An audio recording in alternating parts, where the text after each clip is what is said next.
Il rapporto con il lavoro manuale è bellissimo. Sia in relazione corporale, con un blocco solido di lettere di metallo,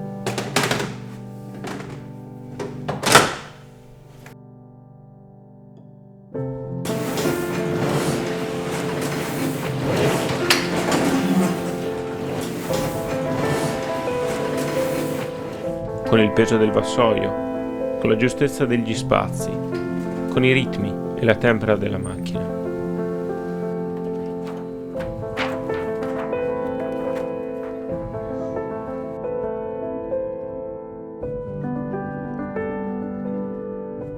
Alla fine della giornata si può vedere il proprio lavoro, soppesarlo.